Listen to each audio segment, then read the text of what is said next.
Nós cantamos um cântico agora, declare sobre a família o poder do nome de Jesus. Não é? A gente canta, queridos, e às vezes a gente canta assim, de qualquer jeito, a gente não pensa no que nós estamos cantando. Mas isso que foi cantado aqui é algo muito, mas muito sério.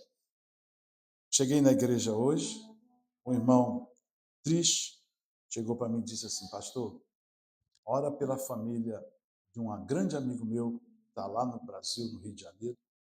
O que foi? O filho, no 10º andar, eles moram no 10º andar, o filho rasgou a grade e pulou, deixou uma carta para a mãe no Dia dos Pais. Deixou uma carta para a mãe dizendo que não aguentava mais a vida. Quando a gente trabalha, querido, na família, como nós estamos trabalhando nesses meses, você senta aí, escuta uma mensagem e você não pensa no que o diabo está fazendo, que ele está tramando para a sua família. Às vezes não é a família, o filho que não está aqui, ou o filho que você não tem, mas às vezes é um sobrinho. A morte desse menino hoje afetou toda a família, avó, avô, avós, tios. Hoje, talvez agora não, mas 5 horas da tarde, ou talvez amanhã vai ser enterrado. Uma criança, um jovem, adolescente de 13 anos. E a gente pensa que está tudo bem, né? Mas não está tudo bem. O diabo está olhando para os teus filhos. Ele tem coisas para os teus filhos, né, que você não pensa. Julie Joy está lá na África, não ora e não jejua pela filha, não. Vocês devem perceber que a igreja traz as mensagens para vocês ficarem com as suas antenas ligadas, porque o diabo não está brincando. Jovem, o diabo não está brincando. Você olha para as duas jovens que estão aqui, está atrás do Danilo e da Cintia, você olha para alguns jovens que estão ali, parece que está tudo bem. A fase mais difícil da vida de uma pessoa é quando ela está na juventude. É tough. Adolescência, aumenta mais um pouquinho aí. Adolescência e dá mais gás aqui, meu filho. Certo? Isso. Parece que eu estou no cemitério aqui, ué. Pelo amor de Deus aí. Certo? A parte mais difícil que acontece na vida das pessoas, certo? É na juventude. A gente olha para o jovem e vê o jovem assim bonito, né? A juventude está sobre ele, sobre a vida dele, mas você não sabe, talvez, que esteja passando uma grande crise, como esse menino de 13 anos que cortou a grade, que o pai botou, né, para a criança, desde criança, para não cair, cortou, deixou uma carta para a mãe, se despediu ali e caiu. Está morto. Eu quero dizer para você o seguinte: antigamente, né, nós pastores, lá atrás, isso há 30 anos atrás, quando uma pessoa se suicidava, a gente falava assim, é inferno direto, tirou a própria vida, é inferno. Mas, querido, uma depressão é um inferno já.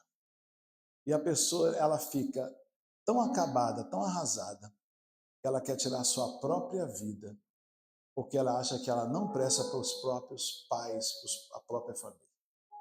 Então, se você está aí triste, talvez hoje, eu quero dizer para você o seguinte: cuida dessa tristeza. Não fique triste, não. Vai atrás do motivo dessa tristeza e começa a sorrir, porque a alegria do Senhor é a nossa força. Amém, querido? Todo dia nós temos problemas. 6 horas da manhã eu estava com problema para resolver. Ontem, quando foi dormir, problema para resolver. Mas a alegria do Senhor é a nossa força. Nós temos que tirar da onde não temos para continuar vivendo nesse mundo que não é fácil, que são só notícias. Eu pensei que eu ia chegar na igreja só receber notícia da festa, coisa que aconteceu ontem foi bom demais, e não sei o quê, blá, blá, blá, né? Você que não foi, perdeu, tal, é com medo talvez de alguma coisa, não fico com medo de nada não. E aí chegamos, certo? Cheguei e já tive essa notícia. Foi a primeira notícia que eu tive. Já fui e falei, meu Deus do céu, que coisa. Então, querido, nós estamos na nossa igreja, trabalhando o tema família. E nós precisamos prestar atenção em mensagens como essa. porque vai mexer com todos nós. Ah, mas eu não tenho família. Você tem família. Você tem um pai lá no Brasil, uma mãe, você tem irmãos, você tem família. E você precisa ficar atento. Compartilhando erros e acertos de uma família, seja ela pequena, seja ela do que for. Toda família comete erros e toda família tem acertos. Todos nós enfrentamos crises familiares, certo? E todos nós podemos hoje dizer como está a nossa família. A minha família não se resume em André e Tiffany. A minha família se resume às sobrinhas que estão no Brasil, os sobrinhos que estão no Brasil, meus irmãos que estão no Brasil, e nós temos que nos preocupar também com eles. Hoje eu escutei a voz da minha sobrinha, que ganhou uma boneca minha, uma Barbie lá no Brasil, que maqueia, que não sei o quê. Ela perdeu o seu pai há 3 anos atrás, ela tinha 3 aninhos, e antes do meu irmão morrer, ele falou assim: não deixa a Helena órfã de pai, cuida dela para mim e da Mariana. E hoje, ano passado, né, esse ano, acho que foi esse ano, eu falei para a igreja, falei assim: eu estou indo para o Brasil e vou passar uns dias com as minhas sobrinhas que perderam o pai delas. Coisa que eu não fiz por 2 anos, eu fui fazer esse ano nós estamos no mês de junho, foi em outubro eu estive lá com elas e fui tomar sorvete, fazer o que o pai delas fazia com elas. Então, família, queridos, são todos nós. E nós precisamos identificar, certo, a saúde da nossa família. Minha prima, como que está minha prima? Como que está o meu tio? Ah, mas não é próximo. É próximo. Certo? A Hélia, a Neide, a Cleide são uma família. E elas precisam preocupar. A Fiona não é somente problema da Hélia. A Fiona é problema da Cleide, a Fiona é problema da Neide. Porque tem que ajudar a criar. Nós precisamos entender isso. E nas crises é que nós identificamos a saúde dos nossos familiares. E eu gostaria de trazer 2 modelos para vocês nessa noite, e eu gostaria que vocês abrissem as suas Bíblias no 2º livro dos Reis, no capítulo 4, verso de 8 a 28. 2º livro dos Reis, capítulo 4, fique de pé quando você achar no seu celular. Hoje pela manhã, a cantora que está na igreja lá, que fez ontem a nossa festa da roça, canta muito música sertaneja, ela falou assim: levante a sua Bíblia. Aí o pessoal ficou assim, né? Gente, hoje nós estamos em outros momentos, vivendo outros momentos. Antigamente, levante a sua espada. Aí levantava a espada, é a Bíblia, era isso.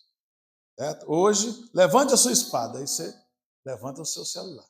Você está com a sua espada aberta aí, a Bíblia está aberta aí, levante sua Bíblia. Porque é a mesma coisa, é Bíblia. É Bíblia. Isso. Agora o Danilo está com a Bíblia dele, então dá isso aí, que benção. Então vamos ler a palavra do Senhor, que muito nos edifica. Quando Eliseu chegou à casa, lá estava o menino morto, estendido na cama. Ele entrou, verso 8 a 28. Ele entrou, fechou a porta, mas eu só tirei o verso 32, desculpa, a 37, só para a gente não ficar preso muito tempo na leitura. Vou ler de 4, 32 a 37. Quando Eliseu chegou à casa, lá estava o menino morto, estendido na cama. Ele entrou e fechou a porta, ficando só ele e o menino, e orou ao Senhor. Esse profeta, esse Eliseu, era o profeta da época. Depois subiu na cama e deitou-se sobre o menino, pondo a boca sobre a dele e os olhos sobre o dele e as mãos sobre as dele. Enquanto se debruçava sobre ele, o corpo do menino ia se aquecendo. Então Eliseu se levantou e se pôs a andar na casa de um lado para o outro. Depois subiu à cama e debruçou-se mais uma vez sobre ele. O menino espirrou 7 vezes e abriu os olhos. Eliseu chamou Geazi e lhe disse: chame a mãe da criança, a sunamita. Ele assim o fez. Quando ela chegou, Eliseu disse: pegue o seu filho. Ele entrou, ela entrou, prostrou-se aos pés do profeta, curvou-se no chão e agradeceu. E em seguida, pegou o seu filho e saiu. Feche teus olhos. Pai, nós temos alguns minutos para tratar esse assunto aqui e tirar lições importantes desses versículos. Abençoa a igreja que está reunida aqui em Corte de Madeira. Abençoa a igreja que está em El Sobrante. Em nome de Jesus Cristo, a igreja diz um amém bem forte aí. Essa mensagem é como eu disse para vocês. É para quem é solteiro, que pensa em formar uma família. Essa mensagem é para quem está namorando ou noivo, às vésperas de um compromisso mais sério, como nós temos um casal de pombinhos aqui, que eu fiquei sabendo. Tão animado aí. Depois eu vou divulgar o nome, é benção. Quem já está com uma família que está em crise também. Está em crise e eu não estou sabendo. Você está em crise. Você veio para cá brigar. Você veio para cá sem o seu cônjuge. Você está em crise. E também para uma família que não tem crise, que está bem, não tem problema nenhum. Essa mensagem é para todos vocês. Então, não tem desculpa de você, não, você está falando sobre família, eu vou desviar meu pensamento para outras coisas, vou desviar meu pensamento do meu trabalho, vou desviar. Não desvie o seu pensamento, porque você vai aprender, certo? Com certeza, de tudo que for falado aqui. Essa história, queridos, mostra para nós duas posturas totalmente distintas. Aqui nesse auditório, nós temos pessoas com posturas diferentes uma da outra. Aqui nesse auditório, tem pessoas que vão para o lado de dos personagens e tem pessoas que vão para o lado do outro personagem. Sempre é assim. Primeiro, mostra, certo, como na maioria dos casos, um pai apático, um pai indiferente, distante dos problemas que acontecem em quatro paredes. Aí você que é solteiro, que está aqui, lembra do seu pai. Por isso que eu falo que você precisa prestar atenção, para você depois pegar o telefone e ligar para ele. Pai, hoje eu escutei uma mensagem que é o seu retrato. O senhor é um pai apático dentro da nossa família e por isso nós estamos passando por crise. Por isso que você deve prestar atenção. Por outro lado, em segundo lugar, mostra uma mãe e uma mulher sumanitas, que diz aqui a palavra de Deus, que ela é de Sunem, cheia de fé, uma mulher antenada, e uma mulher firme e que resolvia a crise do seu lar. Como muitas mulheres imigrantes que nós temos aqui no nosso país, aqui nos Estados Unidos, na Califórnia e aqui na nossa igreja. Tem muita mulher que vale muito mais do que muito homem que está por aí.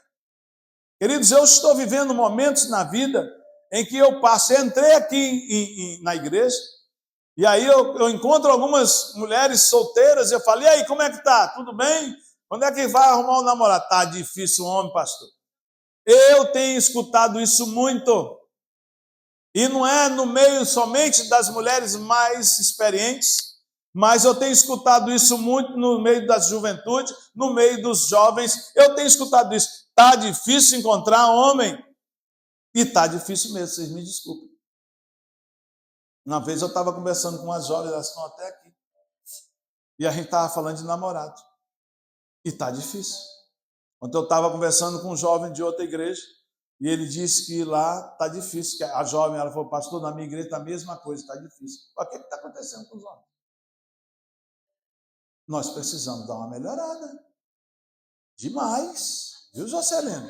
Você não tem nada a ver mais, já foi, né? Já fez sua parte, né? Mas cadê o Mateus? Você sumiu, já foi arrebatado? Mateus, mas o que é isso, Mateus? Mateus, isso aqui não é eu não quero um som. Deixa eu explicar uma coisa para vocês. Não, mas pode ficar aí, Mateus, pode ficar aí hoje, pode ficar aí. Vou explicar para ele uma vez e explico para o Pedro que está aqui também. Esse som aqui não me interessa. Isso é um ministério. Quando o pastor fala assim, porque Jesus, ele vai salvar a tua vida. Bam, bam, bam, bam, bam, bam, bam. Você entende? Porque o Espírito Santo quer batizar você hoje. E você vai. Pega as palavras de Luiz Hermínio no Brasil. Vocês vão ver que isso aqui é um ministério. Não é para te ocupar aqui para alugar o ouvido de ninguém, não. É para você vir comigo. Sabe? Que a música ela tem a capacidade de levantar as pessoas. Um teclado tocando assim vai botar sono em vocês. Vai dar sono em vocês. Não é culpa dele, não. Não é culpa do Pedro. Pedro está lá no domingo passado, ou terça-feira, o Pedro botou o teclado para tocar lá e ficou lá, sentado, como ele está ali. Então, estou explicando que isso não é uma música que eu quero porque o mosquito vai atrapalhar. Não, isso aqui, certo? É eu e o adorador adorando o Senhor. Eu pregando e ele adorando o Senhor comigo. Entendeu? É por isso que a gente pede música. Tem gente que chega, né? Até o pastor Wander, ele chega, ele chegou, não sei, Wander, vá por mim que isso aí eu estou aprendendo já com o Rick Warren há mais de 20 anos atrás. Eu aprendi isso com o Rick Warren. Que tem que ter a música durante a mensagem, e a música vai levantar você, para você dar um amém, para você dar um glória a Deus, para você reagir ao que está sendo falado aqui. Porque senão, querido, nós vamos ficar que nem aquelas igrejas, certo? Que já estão mortas. Eu estive esses dias em 7 igrejas do Apocalipse, todas mortas. Mortas. Eu fui nas ruínas das igrejas de Éfeso, não existe mais igreja. Eu fui nas ruínas da igreja de Laodiceia, não existe mais igreja. Eu fui na igreja a igreja de Laodiceia está lá descobrida, está linda, mas só tem ruínas.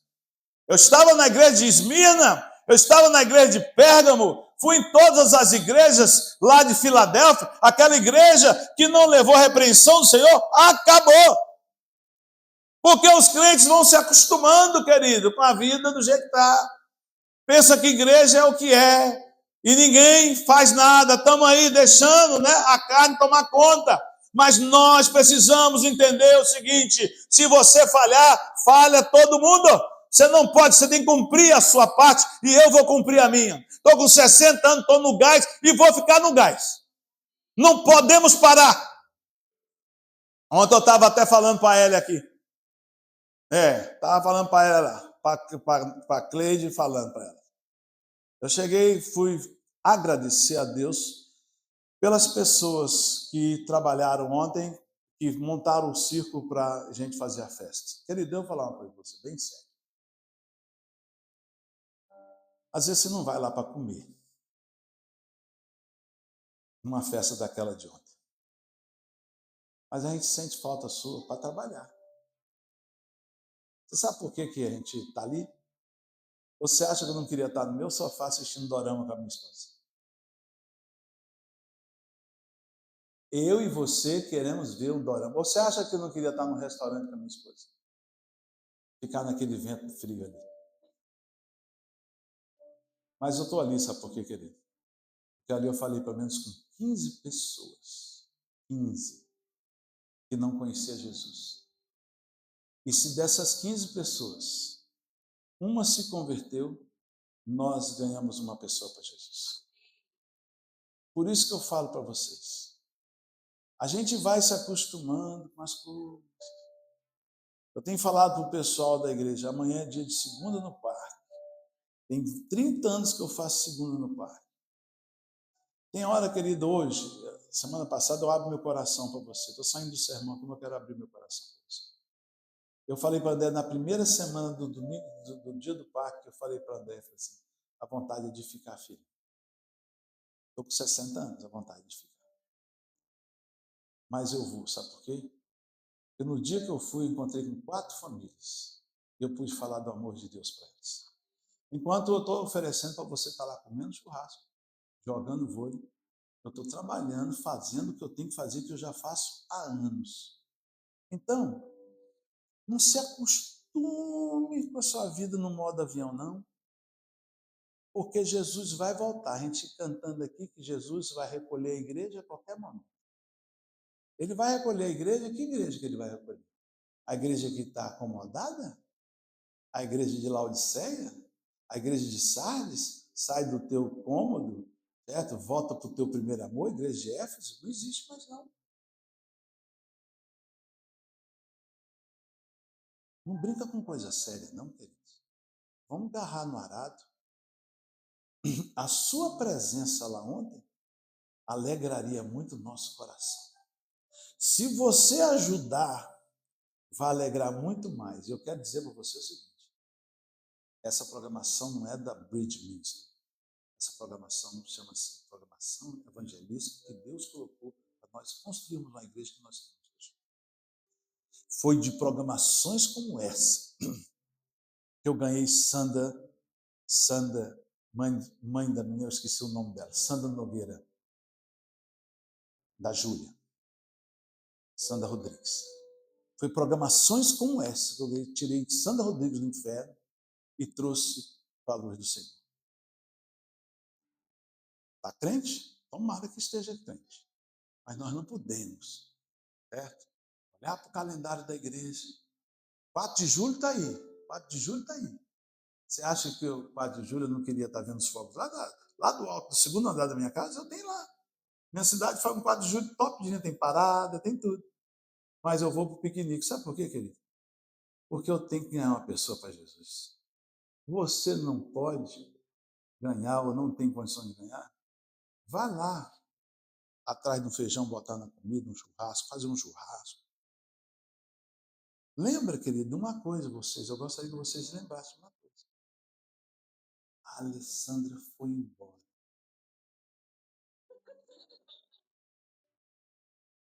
A Alessandra foi embora. E o de mim é que tudo que nós fizemos ontem foi sem a Alessandra. E foi uma dificuldade muito grande. Eu voltei há 27 anos atrás. Fiz coisa que eu não fazia, porque a Alessandra comandava tudo. Você pode ajudar um pouco. Jesus vai voltar. E não vai querer pegar uma igreja acomodada e levar para o céu. É por aí. Por que Cíntia estava no pastel ontem e você não foi lá? Por que Lília estava no pastel, no frango frito, se queimando? Hoje eu almocei com a Lília, ela com o braço queimado. Por quê? Ela estava fritando frango. E aí a tia falou assim, você não pode pegar sol. Queridos, por que a minha filha estava 11 horas da manhã trabalhando e ficou lá até 11 horas da noite? Se todos nós aqui fôssemos para lá e que todos nós juntássemos, eu vi uma menina do corpo de dança, a Lohane, levando barraca comigo e com os outros irmãos. Mulher fazendo isso. Com tantos homens dentro da nossa igreja que não apareceram. Tiffany também. Mateus daqui, eu encontrei ele, passei por ele. Ele ligou para um irmão da igreja, um jovem. Cadê você? Aí o menino falou, já vim, já estou aqui em Corte de Madeira. Aí ele falou, pastor, fala com ele. Eu falei, fulano, você foi embora por quê? Nós estamos precisando de gente, de homem aqui para ajudar a gente a botar o ciclo, desmontar o ciclo. Pastor Bruno fez as coisas sozinho desde 8 horas da manhã, 7 horas da manhã.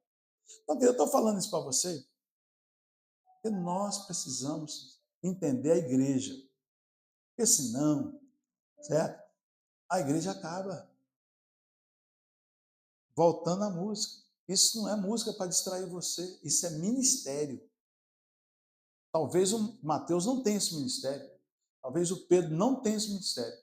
O Flávio tem esse ministério comigo. Porque é para agitar vocês. É para botar vocês para torar para cima. Para você que está aí na idade que começou eu e Rita aqui essa igreja, certo? Você pensar, eu já estou caindo, vírgula. Nós estamos subindo. Estou querendo ir para cima. Estou querendo abrir uma igreja. Essa semana um irmão ligou para mim, o pastor de uma igreja em Tracy ligou, eu falei para ele na quarta-feira, pastor, estou querendo entregar a igreja minha para o Bridge Ministry. Não é vender não, entregar mesmo. Já foi minha ovelha aqui. Aí eu falei para ele, vou orar. Tem pastor na minha idade que está querendo já parar. Querido, eu não vou parar. Deraldo, se quiser parar, ele para. Nós não vamos parar. Nós vamos continuar. Certo? Se Gustavo quiser parar, para. Se Vicente quiser parar, para. Eu não vou parar. No dia que eu aposentar, eu saio daqui e vou pregar lá no Nordeste, vou pregar em outros lugares aqui nos Estados Unidos. Mas não vou parar, querido. Por que eu vou parar? Quando a Cristo vier buscar a igreja, eu vou estar pregando a palavra dele. E que você faça o mesmo. Que você faça o mesmo. Eu cheguei aqui, a primeira coisa que eu fiz foi, sabe o quê? Eu sentei ali, bati um papo, agora deixa eu falar com a pessoa, uma das pessoas mais importantes da igreja, Vicente. Fui lá na cozinha cumprimentar o Vicente. Porque o Vicente, todo domingo, sozinho, está lá fazendo comida para todos vocês comerem. E eu não vejo outro retrato lá de mais pessoas fazendo. Eu vejo ele fazendo. Por que não um de vocês lá ajudar a cortar folha de bolinha, ajudar a cortar? Maria vem de Sebastião aqui para fazer comida. Queridos, vamos acordar. Igreja se faz de unidade. Nós precisamos estar unidos para fazer essa igreja voar. Isso aqui pertence a Deus. Isso aqui não é pastor Ribamar. Eu nem estou vindo aqui direito, porque abrimos lá do outro lado a igreja de Melopac, pá, explodiu. Culto com 3 vezes mais do que estava. Não estou tendo tempo de nem ir ao sobrante, porque eu estou dedicando às novas pessoas que estão, pessoas que não têm a Jesus, que hoje têm. Então nós precisamos ir aonde o vento está tocando. Se aqui começar a bombar, tem que vir para cá. Mas depende de vocês, depende das pessoas. Nós precisamos entender isso. Não pense que isso aqui é o fim da linha, não, querido. Você está apenas no começo da sua fé. Apenas no começo. Então está aqui 2 atitudes que você precisa entender. Primeira coisa, eu quero dizer para você que essa família aqui, da história, não era uma família qualquer, não. Essa família tinha posse, essa família tinha dinheiro, essa família vivia bem, essa família tinha uma casa de 2 andares. Voltando aqui agora, o primeiro sermão já passou, vamos para o segundo. Tem que vir mais aqui para falar para vocês. Eles tinham posse e que chegaram. A mulher de Deus, ela chegou e falou assim: marido, é o seguinte, o pastor está vindo muito aqui na nossa casa. Vamos fazer o seguinte, vamos construir um apartamento para ele no 2º andar, botar um ar-condicionado, uma mesa, uma cadeira, uma luz para ele, para quando ele vier aqui, ele não ficar dormindo na sala. Hoje, queridos, eu almocei na casa do irmão, fazia anos que eu não almoçava na casa do irmão. Está difícil receber um convite para almoçar na casa dos irmãos. Antigamente, quando nós tínhamos a nossa igreja, era todo domingo: pastor, o senhor vai almoçar lá em casa, pastor, o senhor vai almoçar lá em casa, pastor, o senhor vai almoçar lá em casa. Hoje, nem para festa de aniversário a pessoa lembra de mandar o convite para mim. Mesmo se eu não puder, é difícil de ir. Mas mesmo se não puder, não manda. Ah, eu mandei uma vez, ele não veio, não mando mais. Não, querido, eu quero dizer para você o seguinte: é um prazer estar com você na sua casa, é um prazer estar com você no seu aniversário, mas não dá. Mas mande o convite. A gente se sente lembrado. A gente se sente lembrado. Manda o convite, que eu vou todo... A maioria de vocês, no aniversário de vocês, eu mando uma mensagem para vocês. Então, aquela família era uma família de posse, uma família que tinha dinheiro. E diz o texto assim: em vista disso, ele disse ao marido: sei que esse homem que sempre vem aqui é um santo homem de Deus. E eu quero dizer para você o seguinte: eu não tenho dúvida nenhuma de dizer para você que eu sou um homem de Deus. Eu estou há 30 anos aqui com vocês, certo? Hoje mesmo liguei para minha secretária jurídica e falei para ela: me ajuda nisso aqui ontem à noite, porque eu não posso entrar nisso sozinho, eu tenho que preservar a minha idoneidade de pastor. E disse para ela algumas coisas, ela está ali, ela sabe do que eu falei para ela. Eu não posso entrar em fria, porque o diabo quer que eu caia numa fria para destruir a igreja. E aí foi o que eu fiz com ela e resolvi com ela, com prova, com tudo certinho. E é assim que eu faço. Se não, eu falo com o vice-presidente da igreja: ó, vou entrar nessa aqui, eu estou fazendo isso aqui, ora por mim, faz isso. Você já está sabendo, você é minha testemunha. Porque a gente lida com jovens, a gente lida com mulheres solteiras, com homens solteiros, com mulheres separadas, com tudo. A gente tem que nos certificar que está indo tudo certo. Então, essa mulher aqui, ela estava preocupada com o pastor da igreja. No andar superior, colocar nele uma cama, uma mesa, uma cadeira, como eu disse, uma lamparina. Assim, sempre que ele visitar a nossa casa, certo? Ele vai ficar confortável. Eu quero dizer para você o seguinte: eu quero ir na sua casa, não é para comer. Pode não me chamar, porque uma das coisas que eu não estou fazendo mais é comer. Muito pouco. Irmão Marcelo falou: pastor, eu sou emagreci, estou no corpo que eu cheguei quando eu cheguei aqui na Beata de São Francisco. Só a barriguinha que está um pouquinho, mas eu estou trabalhando nela. fazendo os exercícios assim agora, né? Dá para diminuir a pochete aqui, né? Mas estou trabalhando nisso. Mas eu quero ir na sua casa, cidadão, moça, rapaz, jovem, senhora, casados, casal, para ungir a sua casa. O pastor vai lá para orar. E se você quiser servir um café preto, eu tomo. Se não, um copo d'água. Mas é para isso que nós queremos ir lá. Ungir você. Ungir a tua casa. Receber o homem de Deus na casa, ainda perca essa concepção de que, não, porque... Não. Gente, nós precisamos entender que tem homem de Deus ainda. Na época de Elias, 7.000 não se dobraram a Baal. Hoje tem homens de Deus. Eu tenho pastor William, que é homem de Deus, pastor Bruno, que é homem de Deus, pastor Eduardo, que é homem de Deus, tem muito homem, pastor de Cicílio, que é homem de Deus. Eu vejo neles como ovelha e pastor, eu falo, esses meninos são homens de Deus. Não faz coisa errada, não. Está andando em santidade, está buscando o Senhor. Então você tem aí uns pastores que são homens de Deus. Leve-os para sua casa e peça-os para orar por você, pela tua família, certo? Coloque munição na tua casa. Chama o homem de Deus para orar na tua casa. Não é só eu não, chama todos. E aí nós vamos. Então, querido, por serem tementes a Deus, esses dois, mais ela, mulheres, mais ela, vocês têm uma bênção aí que está sobre a vida de vocês, mulheres. Vocês viram cantando aqui? Quantas mulheres tinha aqui? Quantos homens? Não, quantos homens tinha aqui cantando? Nenhum. A bênção está sobre vocês, mulheres. Quer vocês queiram, quer vocês não queiram. Quem foi ver o Jesus ressurreto lá foi isso aqui? Maria, Joana e outras mulheres que foram lá ver Jesus. Então, não vai acalmando, não. Leva esse varão para onde ele tem que levar, certo? Esquenta aí essa panela, certo? A Alessandra me liga lá do Brasil. Pastor, o senhor quer que eu ajeite o 4 de julho para o senhor? O que o senhor quer ajuda? O senhor quer ajuda na festa da Rosa? Ela está lá ajudando, de longe. Pergunta para o Jansen, pergunta para a Célia. Porque ela gosta. Porque realmente é uma mulher convertida. Uma mulher que deu a vida dela 34 anos nessa igreja. E está lá no Brasil falando, eu quero trabalhar mais. Eu não quero parar. E você? Porém, passado alguns anos, os milagres vieram. Mas passado alguns anos, Eliseu disse, né, o texto, como Eliseu lhe dissera, a mulher engravidou e no ano seguinte, naquela mesma época, deu à luz a um filho. Por ele ser temente a Deus.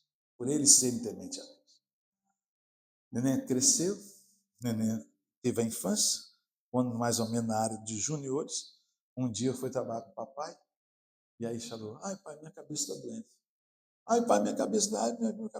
E nessa hora, querido, quando acontece a crise, é que eu vou dar a vocês os dois lados da moeda, para vocês decidirem o que vocês vão fazer no final dessa mensagem. Vamos lá. É nesse momento que você vai identificar o erro e os acertos da sua família. Quais foram os erros, quais foram os acertos? Primeiro, um personagem relapso. O menino cresceu e certo dia foi encontrar-se com seu pai, que estava com os ceifeiros. Ele estava lá na lida. De repente ele começou a chamar o pai gritando, ai minha cabeça, pai, o pai disse ao servo, leva esse menino daqui para sua mãe. A maioria dos homens estão fazendo isso hoje. Por isso que está difícil o homem. Leva o problema para a mamãe resolver. Não é assim não, querido. Agora, por que eu estou falando do personagem e não falando do pai? Porque pode ser uma mãe responsável também. Às vezes as mães agem dessa forma. Leva para a avó, leva para a prima, leva para isso, leva para aquilo. Mãe, resolva o problema que está dentro da sua casa. Como o pai também tem que resolver. Então, o personagem aqui, a história elege o pai. Que tipo de pai é esse? Que ganha um prêmio depois de idade. Esse homem estava de idade. O profeta visita a sua casa e vê que não tem criança e pergunta e fala com o outro profeta e fala assim, alguma coisa está faltando nessa casa. Essa casa está muito arrumada, está faltando criança. Porque quem tem criança, a casa pede um... É bagunça. Vai lá na casa da Monique. Não é, Monique? É bagunça total. Você vai lá na minha casa, hoje já está tudo limpinho, tudo certinho. Mas na época da Tiff, que era pequeno, meu Deus do céu, um brinquedo para todo quanto é lado. Mas ele não achou bom, parece que o prêmio é um milagre que aconteceu. Na hora que o menino passou mal, entrega esse menino para a mãe. Qual é a mensagem que ele passa para mim e para você? Primeiro, vou ler para não demorar com vocês. Que o trabalho é mais importante do que o bem-estar da família. Aí onde aplico para as meninas aqui, ó, as solteiras. Onde aplico para você que é solteiro. O trabalho nunca pode ser mais importante do que a sua família. Entenda isso. Quando vocês forem casados, saibam e cobrem isso dos seus esposos. Nada pode ser mais importante, Gustavo, do que a família. Você é o provedor, você é o homem da casa, seu trabalho é importante, mas não pode ser mais importante do que a Jennifer. Não pode ser. Certo? Não pode ser mais importante do que Carol. Carol é mais importante. Seus filhos serão mais importantes do que o seu trabalho. Outra coisa que passa para mim que pouco se importava com o estado de saúde do filho. Onde já se viu, querido? Se acontecer alguma coisa com minha filha, eu deixo tudo para atender minha filha. E eu tenho certeza que tem pais aqui, mães que fazem a mesma coisa. Quando o menino está gripado, parece que ele está morrendo de câncer. A gente fica louco com a gripe. Ai, meu Deus, o que está acontecendo, tipo? Não, pai. Ontem ela chegou do trabalho, desde cedo até a noite, eu já estava com um remedinho para ela que levanta a moralzinha. Que trabalha em imunidade. É um comprimido que chama aciclovir. Você toma, você está, às vezes dá uma herpesinha em você tem que tomar esse remédio. Às vezes você está com o corpo cansado, você vai no Brasil, pede para fazer uma caixa de aciclovir, você toma o comprimido. Ontem quando eu cheguei lá no negócio, lá na coisa, fui agradecer, eu não contei quando terminei a história, fui agradecer, cheguei lá, agradeci a todo mundo, fui para casa. Aí eu estava para baixo, falei assim, ai meu Deus do céu, vai ser difícil, é mais um... Eu falei assim para o André, quando der 8h30 eu vou estar feliz, porque acabou, certo, o borogodó na minha cabeça, e tal. Ela falou, bem, eu vou fazer... Aí eu falei assim, André, eu queria ter uma vitamina B12 que eu tomar. Aí ela falou assim, onde você aprendeu isso, bem? Eu estava na casa do cantor hoje, da cantora, tomando café, lá na casa do Cristiano, recebeu a cantora, e ele falou comigo que esse negócio de B12 na veia, né, é muito bom para levantar, não é, Lu? É maravilhoso, não é? Não é? Você gosta aí. Aí eu cheguei em casa, Nath, é assim, não é? Pois é, pregação também, querido, é isso as coisas também. Eu estou pregando, mas a gente está aprendendo com todo mundo. Aqui em Mil Vale tem. Aí a André chegou e falou assim, ué, bem, você quer saber? Eu tenho aí. Lá na minha clínica, lá o médico passou para mim para eu tomar injetável. Eu falei, mesmo? Eu estava para baixo assim, ó. Aí peguei, arriei aqui um pouco, ela botou na veia. Na mesma hora que entrou, eu já levantei o corpo. Aí já fui para a quadrilha lá fazer um negócio e tal. Sabe, aí essas meninas falaram, pastor, estou ficando doido. O que foi? Cheirou cocaína, alguma coisa? Eu falei, não, foi uma B12 que eu ganhei hoje. Ela falou, todo mundo falou, pastor, o senhor está raio. Raio não era o B12. Irmãos do céu, o Jocelyn ficou assim, o que está acontecendo com ele? B12, está até hoje B12. Diz que é uma semana você fica assim alegre, feliz. Então, querido, eu quero dizer para você o seguinte, filho é importante demais. E a gente, quando eles gripam, eu falei que a Tifa, eu dei um remedinho para ela. Hoje ela acordou legal. Por quê? O pai preocupa, a mãe preocupa. Você tem que preocupar com seus filhos. E por último, ele, certo, já vinha num processo dessa maneira, porque eu não acredito que um homem vai fazer isso num momento desse, certo? O problema do lar ele deixava nas mãos da esposa, ou deixava na mão de avós e parentes. Não entregue o problema do seu lar na mão de ninguém, para ninguém resolver. Resolva você. Você e o seu cônjuge. Resolva. Vamos aplicar no nosso coração. Tem casais, famílias, pessoas que estão tentando resolver os seus problemas, suas crises familiares de forma individual. E está errado. Eu não quero pegar você aqui sozinha na sua casa tentando resolver os problemas da sua família, porque você não quer incomodar o seu marido, e também você, homem, querendo resolver os problemas da sua casa, você não quer incomodar a sua filha, você que já tem filho adolescente, como eu, com filho já jovem, certo? Eu não quero resolver, não quero passar esse problema para ti. Você tem que passar para todas as pessoas os seus problemas. Problemas de família, de dinheiro, tudo que de aplicação, de compra, você tem que passar para as pessoas, para o seu núcleo familiar. Divide, share os seus problemas. Jennifer precisa saber dos problemas que estão na cabeça do marido. E o marido precisa saber dos problemas que está na cabeça da esposa. Assim, Deraldo com Dalva tem que saber dos problemas. Vocês precisam saber, os seus roommates precisam saber dos problemas que estão acontecendo na sua vida.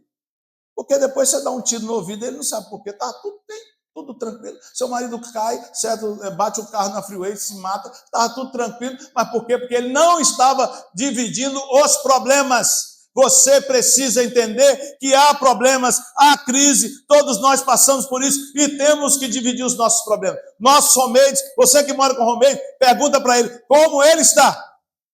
Como que está a sua vida? Você vai talvez ter uma surpresa, que ele vai desabar na sua frente, você vai chorar e você vai arrumar um problema para você.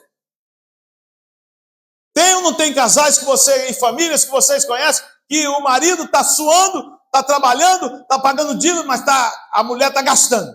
E assim vice-versa. Hoje acontece da mesma forma. Então, querida, a esposa da Sunamita era desse jeito. Era uma pessoa insignificante, que nem o nome dele na história ele ficou. Não apareceu o nome dele na história. Sabe, na história tem o nome, sabe de quem? De Noé. Pegou a família dele, botou dentro da arca. Salvou a família dele. Na história tem o nome de Abraão. Foi lá resgatar o sobrinho dele. Mas não tem. Na história tem o nome de Elcana. Foi lá, resgatou a viúva Ruth. Trouxe para si, certo? E ela, descendente de Jesus Cristo. Descendente da linhagem de Davi. Na história tem o nome dessas pessoas todas. Mas vai ver o nome dessa mulher, do esposo dessa mulher. Não existe. Fala dela, mas não fala dele. Então, querido, eu quero dizer o seguinte. Quando eu for desse mundo aqui, quando eu for para a presença do Senhor, eu quero que a minha filha lembre que ela tinha um pai dentro da casa. E eu provei para vocês com a carta. Minha filha vai falar assim, meu pai foi pai. Meu pai não deixou a desejar. Meu pai me ensinou academicamente. Hoje no almoço eu falei, Chifre, uma das coisas academicamente que eu te ensinei, porque quem é acadêmico dentro de casa é André. Gosta. Pai, se eu sei tabuada, fosse eu que me ensinou. Aí eu falei, então eu te ensinei uma grande coisa. Tabuada não é fácil, não é? Eu que ensinei ela a tabuada. De tudo. De multiplicar, de menos, dividir, tudo. Eu ia ir para a escola perguntando para ela. Isso marcou a vida dela. E espiritualmente, não, porque o senhor, para mim, é um homem de Deus. E tem dado exemplo dentro de casa, graças a Deus. Quando ela falou isso na frente da Ana, na frente de Felipe, lá na casa onde nós estávamos almoçando, ele tem dado exemplo dentro de casa. Ele nunca viu meu pai não dar exemplo. Quando eu partir dessa vida, ela vai lembrar de um homem, certo, de Deus na vida dela. Quando eu partir dessa vida, eu quero que a minha esposa não faça como muitas esposas falam por aí. Já foi tarde. Eu já fiz enterro de muita gente. Você pensa, eu fiz casamento, pouco, mas no começo do meu ministério eu fiz muito enterro, culto fúnebre. E aí você chegava e falava assim, a viúva, meu sentimento, pastor, meu sentimento já foi tarde. Eu, pastor novo naquela época, que isso, irmã? Já foi tarde. Aí os meninos falaram assim, não incomode mamãe não. Mamãe está na melhor fase da vida dela. Lá no cemitério de Inhaúma, no Rio de Janeiro. Conhece, né? Cemitério de Inhaúma. Fui lá, estou lá. Desculpa, minha senhora, pela perda. Que, pastor? Já foi tarde.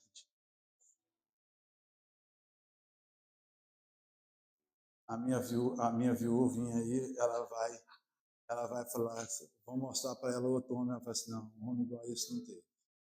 Eu não quero outro, não.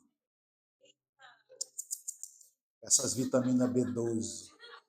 Ei, não vai. Entendeu, querido? Preste atenção no recado que o Espírito Santo está dando para você. Estou brincando aqui, mas tem muita coisa séria. Quando eu for dessa igreja, quando eu sair dessa igreja aqui, vocês vão lembrar que tinha um homem de Deus aqui que trabalhou 30 e poucos anos com vocês. Vocês vão sentir saudade, você pode ter certeza. O pastor às vezes gostava de puxar a nossa orelha, mas é para levar você para o céu. Eu gosto de levar as pessoas para o céu. É por isso que eu estou aqui falando para você animar. Porque não desanima não, porque a maior tristeza foi chegar e ver aquelas ruínas daquelas igrejas. Igrejas que Jesus escreveu para elas. Igrejas que Jesus deu a chance para elas. E elas não aproveitaram-se da chance. Elas erraram. E por isso não são nada mais. E hoje a igreja somos nós. Então, querido, eu quero dizer para você o seguinte: presta atenção. Coisa de homem é coisa de Deus. Homem é coisa de Deus. Deus criou o homem. E isso que está sendo criado esses dias aí está difícil. Essa geração videogame que está aí,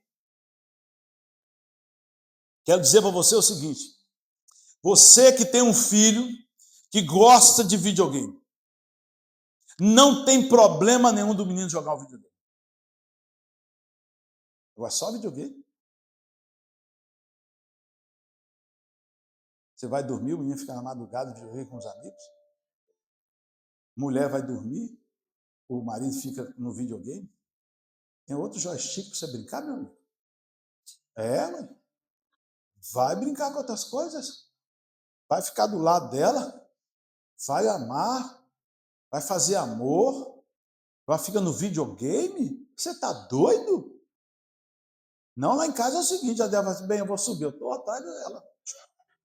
Estou lá. Não é para fazer nada não, é só para ir atrás mesmo. Para ficar os dois juntinhos. Né? Às vezes está lá no sofá, lá dormindo. Bem, ontem ela falou, eu dormi lá, ela falou que eu estava vendo um dorama com ela, mas estava cansada. Bem, se está dormindo, estou dormindo, mas já vai subir. Porque eu já estou acordando. Bora. Hoje, 6 horas da manhã, levantou para uma dor no pescoço que ela estava. Eu bati a mão assim, não vi a minha esposa, acordei. Cadê? André, cadê você? Eu fui tomar um remédio. Vem para cá, minha filha. É desse jeito, é perseguição cerrada. Vai de videogame? Estou fora. Deixa eu falar para você. Videogame, tem muitos meninos que o videogame está substituindo uma namorada. Que o videogame está substituindo, certo? Uma profissão. Que o videogame está substituindo um trabalho. Preste atenção no que eu estou falando para você. Você tem um filho? Põe limites para ele. Agora, desde pequenininho, põe limite. Não vai, limite. Para ensinar ele que ele precisa, certo? É arrumar uma namorada, é que ele precisa de Deus, uma menina de Deus, ele precisa noivar, ele precisa casar, ele precisa, certo? Cultar uma família, certo? Criar uma família, ele precisa disso. Mas eles vão se... Essa geração, como é que está a geração agora? Qual é o nome da geração? Z. A, B, C, D, F, G, H, I, J, L, M, N, O, P, Q, R, S, T. De T para baixo não presta mais nada. T, U, V, X, Z. Essa turma não quer tirar a carteira, essa turma não quer andar de carro, não quer comprar carro, essa turma não quer casar. Eu não entendo isso. Me desculpe, irmãos. Mas estão com 3 meninas bonitas aqui que precisam arrumar um namorado. Cadê vocês? Tem que ser, o negócio tem que acontecer. Nós precisamos entender isso. Então, presta atenção, porque o homem é coisa de Deus. Não deixa videogame substituir uma formação acadêmica, um trabalho. Quais foram os erros e acertos? Primeiro erro, personagem. Já mandaram eu acabar. Mas eu vou terminar isso aqui em 5 minutos. Segundo, um personagem responsável e cheio de fé. Por que eu botei personagem, querido? Porque pode ser um homem responsável, cheio de fé. Às vezes eu estou aqui falando para um homem aí, o Vicente solteiro, e ele fala assim, mas eu dou conta dos meus filhos, eu faço isso aí, Rita, todo mundo tem homem responsável, mulher irresponsável, tem homem irresponsável, mulheres irresponsáveis. Por isso que eu botei aqui. Ela subiu, olha só como faz a mulher. Um personagem responsável, cheio de fé. Ela subiu ao quarto do homem de Deus, deitou o menino da cama e saiu e fechou a porta. Depois chamou o marido e disse: preciso de um servo e de uma jumenta. Quase que ela, não sei se ela falou assim, eu sei sou jumenta. Mas ela falou: preciso de um servo e de uma jumenta, para ir falar com o homem de Deus. E volto já, volto logo. Ela, diferentemente do seu marido, vou ler para a gente ganhar tempo, certo? Na crise procurou, em vez de procurar a esposa, ela foi procurar o homem de Deus. Na crise, aquela mulher, ela ensina para você hoje. Ela não foi procurar o marido dela. Ela foi procurar o homem de Deus. A Sunamita é um exemplo para todos nós, principalmente para as mulheres que estão aqui. Preste atenção no que eu estou falando com você, mulher. Essa mulher dá show. Ela colocou o filho morto no quarto do profeta. Primeira coisa que ela fez. Depois ela resolveu o problema com Deus. Terceira, ela mandou avisar o esposo para onde ela ia. Ela não deixou de ser submissa. Ela chegou para o marido dela, com todo respeito, e disse: eu vou procurar um homem de Deus. E eu preciso de uma jumenta. E eu preciso de um servo. Ela foi submissa no momento da crise. Ela não falou com ninguém sobre a crise, porque a palavra de Deus nos indica isso. Assim partiu para encontrar-se com o homem de Deus, no Monte Carmelo. Quando ele a viu à distância, disse Geazi ao seu servo: olhe, é a Sunamita. Corra ao seu encontro e pergunte a ela: está bem a tua casa? Está bem você? Está bem o teu marido? Está bem o teu filho? Ela respondeu a Geazi: está tudo bem. Geazi era seminarista, não era um homem de Deus. Ela disse: não vou perder tempo. Aquela mulher teve serenidade, autocontrole, habilidade, frieza para resolver uma das maiores crises da vida dela. A maior crise da vida dela. Ela não se desesperou. Mulheres, cuidado, no momento de crise, não se desespere. Não puxe seus cabelos. Seja serena como essa mulher foi. Seja hábil como essa mulher foi. Espere tranquila. Então a mulher disse, depois que resolveu que ela foi submissa ao marido, ela foi submissa ao homem de Deus, ela chega para o homem de Deus e diz assim: acaso eu te pedi um filho, meu Senhor? Porque o profeta foi lá e viu que estava faltando alguma coisa, estava faltando uma criança, e ele disse para ela: eu vou te dar um filho. Ela disse para ele: não preciso do filho, que até agora está tudo ok. Não, eu vou te dar um filho, porque você precisa ter um filho. Aí ela está cobrando o homem de Deus aqui. Não te disse para não me dar falsas esperanças? Olha que autoridade que aquela mulher tinha. Gente, mulher tem autoridade. Mulher que tem autoridade é outra coisa. Orando para minha esposa está pregando no culto das 5, no culto das 7, vai pregar sobre ensino, como crescer. Palavra que depois eu convido você a escutar, porque eu escutei dela, eu fui professor de homilética, então ela passa para mim o sermão, e eu fui analisar o sermão dela. Peguei o sermão da André, todas as pessoas que eu falei ontem de Cristo, eu usei o sermão da minha esposa. E aí, quando ela foi sair, eu estava na cama deitado, e eu falei para ela: vem aqui que eu quero orar por você. Orei pela minha esposa e falei para Deus assim: dê autoridade a Andréa, minha esposa, para pregar essa palavra. E que o Espírito Santo entregue essa palavra nos corações. E ela está lá pregando a palavra. Escuta a palavra dela, que você vai ver uma coisa interessante, um quadro que ela fez, maravilhoso, para a gente crescer aqui nesse país. Então, querido, eu quero dizer para você o seguinte: essa pergunta é para ambos os sexos, para jovem, para todos vocês que estão aqui. Como vocês estão resolvendo as suas crises? Levando a seres humanos como nós ou levando a Deus? Eu vou deixar bem claro para você uma coisa. Eu te dei a perspectiva do lado do marido, te dei a perspectiva do lado da mulher, da Sunamita. Se você agir como marido, o final pega o problema, joga para frente. O que ele fez? Leva para a mãe. Empurra com a barriga. Procrastina. Deixa a coisa, certo, ficar pior. Aqui, entre os imigrantes, tem uma coisa que... ontem eu estava falando até para uma menina, está aqui. Falei: peraí, hoje, para amanhã está difícil. Está difícil, não tem condição.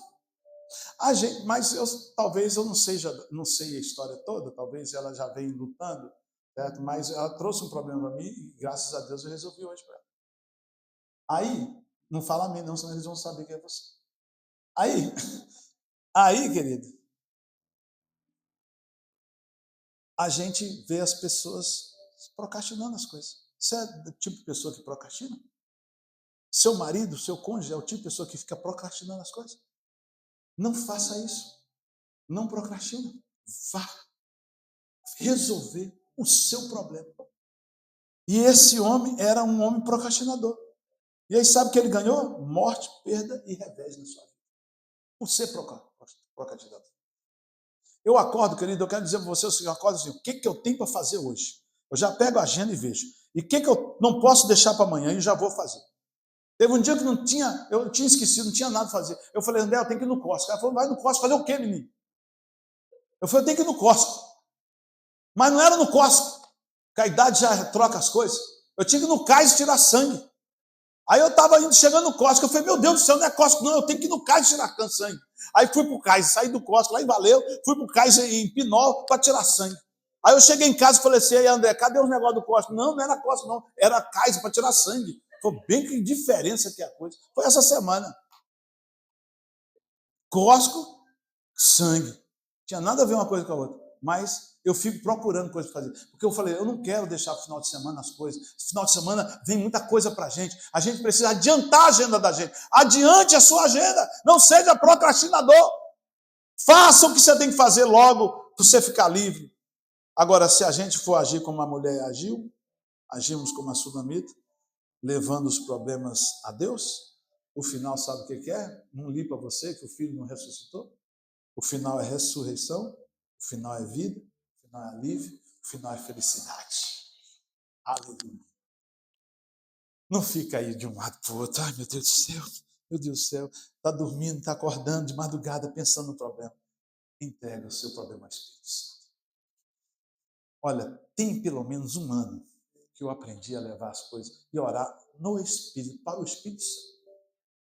E aí, quando eu canso de orar, assim, quando eu estou orando, 11 horas, quando eu estou orando 3 horas da manhã, quando eu estou orando 6 horas da manhã, eu chego e falo assim, Espírito Santo, devolve meu sono agora, eu quero dormir. Irmãos, eu queria que você estivesse do lado da minha cama para você ver eu fazendo essa oração e eu penso.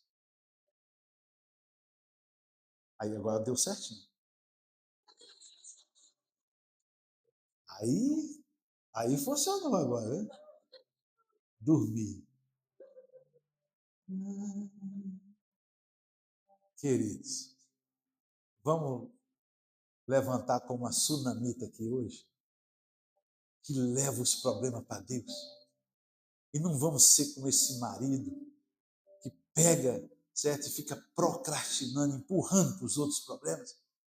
Que a partir de agora, nessa semana que está vindo agora, você pega essa palavra e diz, eu vou resolver os meus problemas. Eu vou fazer minha matrícula na faculdade, eu vou fazer isso, eu vou na imigração resolver, não, na imigração não, eu vou em tal lugar, certo? Não faz na imigração, agora fala nem na imigração.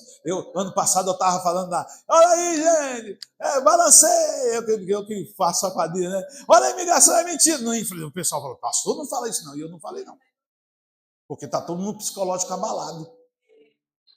Mas eu tenho uma palavra para você, descanse no Senhor. O nosso Deus, se você não sabe, nosso Deus é o Deus dos imigrantes. Pega lá Levítico para você ver. Ele protege os imigrantes. Então agora aí eu vou engrossar o processo pontuais. Vai que tu vai ser pego lá.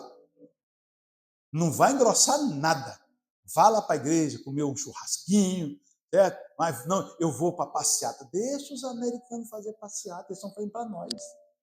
Você não precisa ir lá, não. Você está entendendo? Tem muito americano legal que está falando que Marinho. Hoje Marinho acordou, certo? Com um monte de coisa. Mandaram para mim. Eu falei, você está aí, meu filho? Não, pastor, estou só passando de carro. Passa logo, vai embora. Deixa os americanos aí. Certo? E o ICE está nem aí, não. Eles têm as pessoas para eles prenderem. Já foram presas 50.000 pessoas. Em 1.000 pessoas. Mas você sabe, lê isso. Eu tenho 2 agentes de imigração dentro da igreja, eu estou por dentro, eu sei o que eu estou te falando. Eu perguntei para um essa semana, pastor, está realmente aqui na Califórnia? Não tinha isso, mas está fazendo. Mas a Califórnia é um anto de mau elemento de gangues. Los Angeles estão limpando mesmo, o país vai ficar melhor mesmo. 3.000 pessoas por dia. Mas todas essas gangues que você está vendo aí, gangue aqui na Califórnia, está tudo sendo preso. Então, se é gente boa, foi o que a gente falou para mim. Se é gente boa, está pagando imposto, está estudando, fica tranquilo. Mas não vai engrossar. Ele falou, não vai engrossar movimento não, porque vai dançar. Vou contar a história de um rapaz que eu estava lá em Dubai, ele liga para a Andréia. Gustavo. Pastora, o que eu faço? Eu tenho uma corte essa semana. Aí a Andréia não sabe resolver esse problema. Ela falou, bem, Gustavo está falando aqui que precisa de um conselho. Eu falei, o que é? Mandou, falei, vá com o advogado. Aí ele pegou, vocês que têm corte, vá com o advogado. Aí ele chegou e falou assim, mas é $1.000. Aí eu mandei um recado para ele, se for 2, pague, mas vai com o advogado. Olha o que aconteceu. É muito para ele, está lá na cantina dele. Ele foi saindo, entrou no carro dele, parou um carro do ISIS na frente do carro dele. Aí ele ficou parado. E agora? O que faz? Pegou outra gente no carro, mostrou, apontou o carro, falou, tipo assim, esse aí está com advogado. Libera. Aí a mulher entrou no carro, saiu, liberou ele. Se ele não fosse com advogado, talvez estaria dançando. Corte, só com advogado. Movimento aí, sai fora. Bateu na sua porta 6 horas da manhã, 5 horas da manhã, não atende. Não é o pastor, não vou lá na sua casa 5 horas da manhã. É imigração, que eles vão nesse horário. Certo? Você que está devendo a justiça, principalmente quando abre a sua porta, olha assim, põe o pé, tira o pé, fecha a porta para ver, porque é nessa hora que eles pegam. Eles não vão lá 7 horas, 10 horas da manhã, não. Eles vão bem cedo. Então, mas fica tranquilo que apesar do governador que nós temos, a gente deve proteger. Para esse governador que está aí, ele fica falando besteira, o outro o presidente fica nervoso, quer botar polícia aqui para prender os imigrantes. É um problema isso aí. Tem que ficar, o Nelson tem que ficar quietinho, certo? Nós estamos na boa, certo? O Trump quietinho lá, todo mundo quietinho no seu lugar, não vai dar zebra para nós não, certo? Nós precisamos de orar, queridos. Eu sou citizen aqui, não sou? Você sabe que eu sou já há mais de 20 anos. Mas se um agente da imigração chegar para mim, ele falar assim, what's your name? Eu falo assim, José. José? Você é citizen? Sou. Você tem passaporte? Tem. Mas você nasceu onde? Eu nasci no Maranhão, São Luís. Não, me dá seu passaporte. Acabou tudo esse negócio. Pode ir embora para o Maranhão, porque é lá do Maranhão. O problema é de todos nós, querido. Não é só de quem está indocumentado, não. O seu problema é o meu problema. Porque qualquer hora pode virar para nós também. Então a gente não pensa que a gente não tem que orar pelos nossos irmãos, temos que orar pelos nossos irmãos. Vamos ficar de pé. Vamos ficar de pé. Me desculpa o tempo, 8h24.